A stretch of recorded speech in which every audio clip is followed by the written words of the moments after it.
What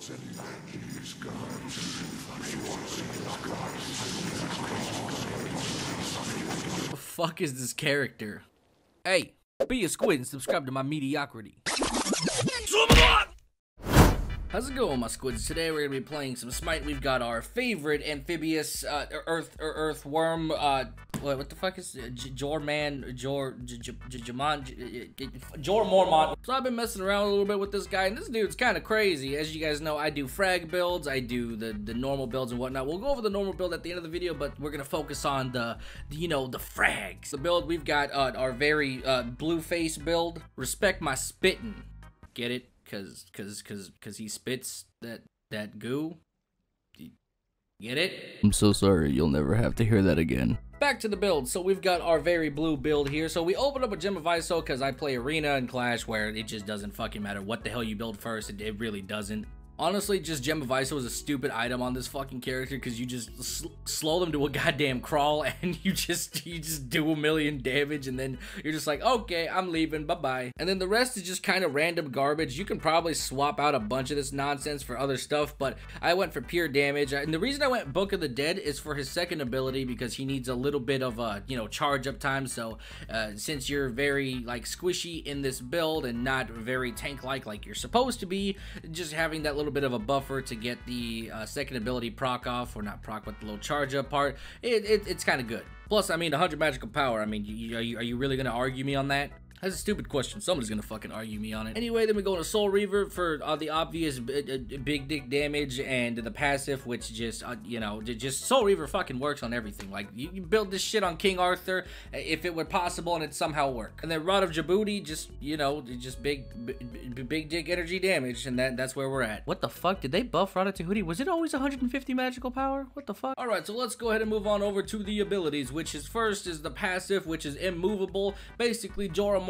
here is so fat that he can't be affected by hard displacements. And if you guys are brain dead, then basically that means instead of getting like knocked up, knocked back, like a tier ability or some shit, basically he just gets dazed. And when he's in the dazed form, he gets a debuff that basically kills him. It literally slows him to an inevitable super crawl. By the way, you are moving at the speed of motherfucking mayonnaise, boys. So I don't get hit by hard CC like that, because you're probably dead with this build. Now, honestly, this is the reason why the full frag build kinda doesn't necessarily work, is because you take extra damage while you're slowed, or just when you get into this dazed mode. So that's kinda why you realistically have to build tanky, because if you get like hard displaced at all, then basically you're kinda just fucked. And then for the other side of this is just any attack speed, pass basis speeds, speeds up the recharge rate of Jormungandr. Fuck that name, basic attack. So basically his auto attacks are pretty much just this, right? It's basically, you'll see on the left, the thing is kind of ticking down, so that's about as much as you can go. And then you have to absolutely stop autoing in order for it to recharge. So if you can build attack speed, I've tried it, it ain't great. It definitely does not work. You're better off building burst mage, because recharge attack speed, that shit is ass. Alright, moving on to his first ability. Jesus Christ, why the fuck did they write like 8 paragraphs? Jumanji here basically fires noxious spit at an area that deals damage and creates a large toxic cloud. This field damages and slows enemies inside of it every second. Now, obviously, Gem of Ice, so overkill, right? Obviously, not really that necessary when he already has an innate slow, but sometimes maybe it's not up. Maybe you're like, oh shit, I just want to use my 2 because that's a cool ass ability and that slows. So there you go. And the other side of this is if Jiraiya here interacts with the toxic cloud or consuming bellow or submerge, the duration of the cloud is reduced to 5 seconds. So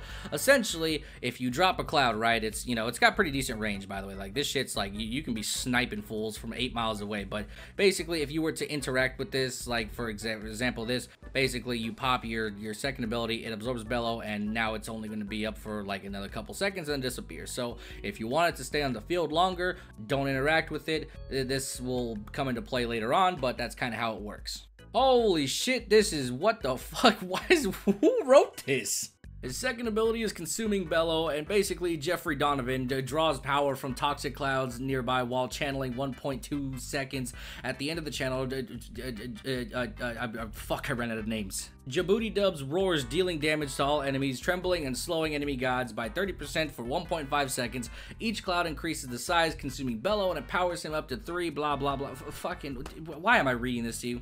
Basically, you throw some fucking shit on the floor, and then you activate this shit and do a fuckload of damage, except don't fucking walk away from it like an idiot, and then not, fuck. Throw this shit down, then you press 2, and then you're like, oh, fuck, and then there you go. As you guys can see, the damage numbers on there are looking pretty nice. Holy shit, why are all his abilities, like, nobody, who's gonna read this? Why am I doing this? This fucking, what is that? I could explain this in literally 2 seconds. Why is there a whole paragraph here? Basically, you go in the floor like a goddamn earthworm, and then you just like, oh, you just like walk, you're like, yo, hey, yo, what's up, dog? How you doing? And there you go. That's it. Obviously, that's not really it, but basically, the idea for this is you're basically invisible, like nobody can see you. If you get attacked at all, or they tag you with any kind of ability, which, you know, is pretty easy to do because you're the size of a fucking building. Basically, it'll reveal you out of stealth, which is, you know, it's whatever. But if you don't get revealed and you actually do it, you basically pop up and you knock them up for a certain amount of damage, and that's also pretty good in itself. But also, if you interact with a toxic circle, basically you will end up spawning more circles, which evidently will do more damage with your second ability, because your second ability, the more circles you have up, the more damage you're gonna do. Well, it only stacks up to 3 times, but you get the point. You still do more damage. You can actually see enemies through walls. You have this like weird Rek'Sai fucking sensory bullshit from League of Legends, if you guys have ever played League, so you can kind of see shit through walls, and as long as you're sensing and whatnot, you can basically see shit, and you know, yeah, you have ground eyes or some shit. I don't fucking know. And here we go, we have another incredibly long paragraph over something that is extremely easy to explain. So basically, you press the alt button, then you're like, oh, fuck, dude, I can do this. Oh my god, Jesus Christ, this man is huge. You just basically, this is pretty much your ult. It leaves toxic bullshit behind, and it does damage on hit, so you can do some goofy shit with this if you want to. It doesn't, I don't know. His ultimate is mainly for, like, conquest shit. I don't think you'll get much use out of it in arena, but you can do some goofy shit with it in terms of damage. So I mean, it does, you know, it's 350 plus 250 with this build. It's okay, right? So if you were to pop this right and you just, you know, jump into the fucking pussy, you're like, oh shit, dude, you fucking, yeah, look at this, where are you going? Where you going? What are you gonna do? And then you just basically fucking, like, I don't know, just do that, and then they're dead, because who's gonna challenge you? You're the size of OG Mudbone's weenie, so just let it, what even? Some extra details about his ultimate is that whenever you're coming up out of the ground, you actually knock enemies up and whatnot. So yeah, and there's no way to end this early, as far as I can tell. You pretty much have to use all of the travel things, because you can't just stop it. I'm trying, like, it doesn't, you absolutely have to use it. So no matter what, it's pretty much something that you're gonna have to use, and that's just kind of the way it is. Now, for your basic combo, I like to go ahead and use the knock up into Spit and then into Bellow, because they're slow to a crawl, and then just use your autos to finish them off. You're realistically only going to be assassinating squishies, because those are the people that are going to be, you know, your easiest targets. You'll do a lot of damage. If they build any magic resist at all, your damage is going to flop like a goddamn fucking turtle skydiving through Texas. I don't know what that means, but that's what it's like.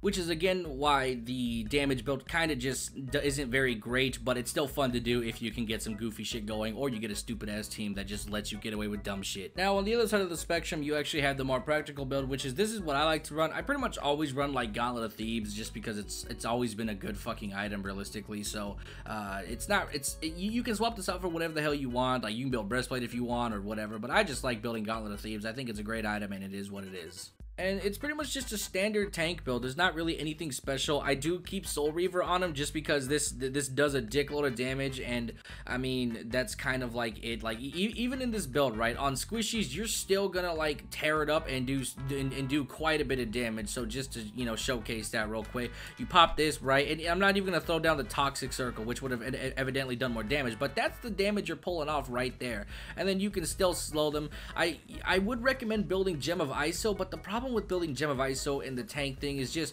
you're not gonna, you're not going to get a whole lot of use out of it in terms of, you know, that, because Gem of Iso for me is just like another damage item with the added benefit of being slowed and whatnot, and that's just kind of a way to get away with some, you know, weird bullshit. But in this case, you don't really need it, and it seems like a waste of an item because you need to be more tanky in order to actually get stuff done, so it's not exactly a great item to build in terms of tanking. So that's kind of up to you whether you want to do that or not. But I mean, just if you see the damage here, like, you can clearly see the damage. Like, that's literally a full combo right there. You know, you go 3, 1, 2, and then that's a dickload of damage, and you know, there's not really anything that they can do about it. They're getting knocked up into a slow, basically. So if your team can't capitalize on this guy's fucking training wheels, I don't even know how to help you in your situation. You've just got dumbass teammates. Anyway, that's it for Jeffree Star's guide. Hopefully you guys enjoyed the video. I will talk to you guys in the next one. Bye bye.